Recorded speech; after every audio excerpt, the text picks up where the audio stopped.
Hey everybody, how's it going? Today I wanted to show you a picture from a museum that I received today on Twitter from a follower that really shows you how we used to look at repair in this country versus how we do now. And these moments do make me somewhat sad that it's not just how far the culture has slipped, but also that so many people want you to believe that this was never part of our culture at all in the United States. So this says, I was at the Rockpile Museum in Gillette, Wyoming. They had this old Sears and Roebuck advertisement, and I wanted to show you what was in the advertisement. So this is a Sears and Roebuck advertisement, and you can see a guy over here looks like he's working on his tools, and it says blacksmith tools. Every farmer his own blacksmith. So let's just dig into the language here. Every farmer his own blacksmith. They're not promoting the idea that if you're authorized to be a farmer, that you're not authorized to be a blacksmith. Rather, they're promoting the idea that if you have the tools and you're interested in learning how to use them properly and you put the work in, that you can do that type of work. You don't have to be authorized to be able to do it. They're not saying, oh my God, think of the children. What if you get raped in a parking lot? No, they're just every farmer his own blacksmith. And I want to draw focus to what is surrounded in this little rectangle here in bold and all capital letters. Buy your own tools, do your own work, and save money.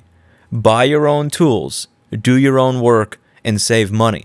This used to be a core part of American culture.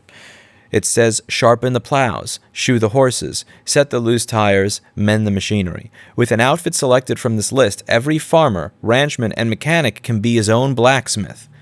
They're not saying, no, you can't be your own blacksmith unless you get authorized by the manufacturer. You can't be your own blacksmith because you're a farmer. No, if you're willing to put the work and the effort in, you can do the work. This was in a catalog of a famous American company. No delay for repairs in a busy season while the team and a man have gone to the blacksmith shop.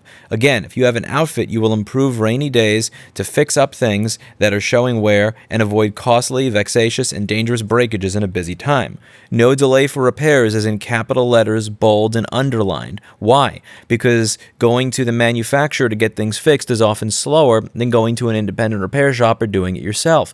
As I've shown on this channel in the authorized repair video, what do? Let's find out. Up to 2 weeks to fix a charge port on a phone, and you lose all your data because they can't simply replace it. Whereas if you're able to replace it yourself, or you can take it to an independent, you can be in and out inside of 20 or 30 minutes. No delay for repairs. Whether we're talking about 2021 or probably 1920 or 1937, the same principle applied. And the same principle applies to farmers today that don't have the time to wait 1 or 2 weeks to get something done when they need to get the harvest done right effing now.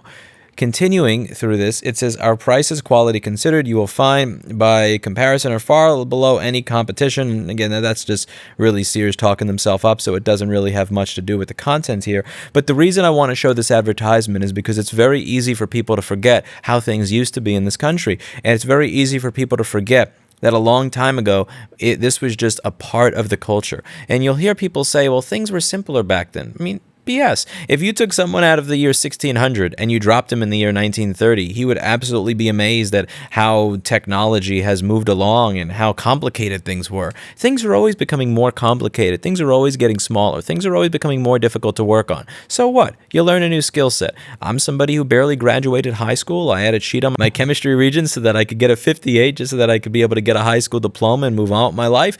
And I have over 600 videos of this channel of me working in a microscope on advanced electronics.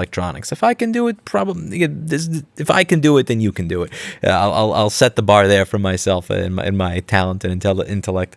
And the idea that they're putting out here is, yes, you can do it. Get our tool set and you can do it. You'll save on delays, you'll save money, and it just feels good to be able to work on your own stuff. You don't see people protesting saying, oh my God, what if little Timmy tries to be a blacksmith and he hurts his finger? Oh no. Like, that just, like, there was always the concern out there. Let's learn how to do things properly. Let's do things properly and safely. But you didn't have this widespread fear to where, again, if you have an independent mechanic work on your own car, that you're going to be raped in a parking lot. And I've been over this many times. Please do watch this video if you think I'm memeing. I am not.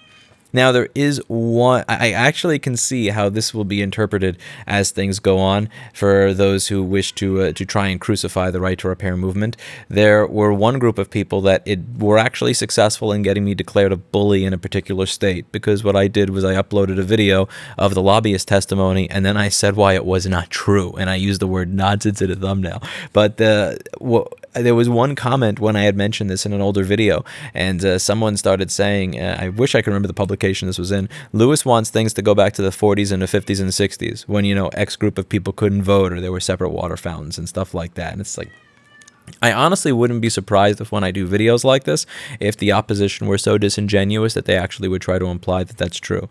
We've made a lot of progress as a society. We've made a lot of progress as a culture. We've moved forward in many ways, and many things have improved. But there are also small elements where, in my opinion, things have not improved, but they've actually gotten worse. And while there's been a lot of progress over the past 100 years, this whole thing where we went from a culture that valued freedom when it came to our personal property, that valued the ability to repair our own stuff, that took pride in it, that underlined and put it in bold in advertisements, do your own work, own your own tools, save money, that we've now fallen to go to the authorized dealership, pay $16,000 to replace a battery when the nozzle falls off. Praise Elon is just, it kills me inside. And what gets me is it's not even just that the companies are pushing this.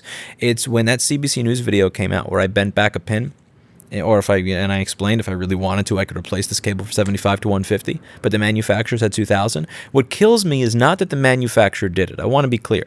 I almost don't even blame the manufacturer for doing everything they can to try and make money.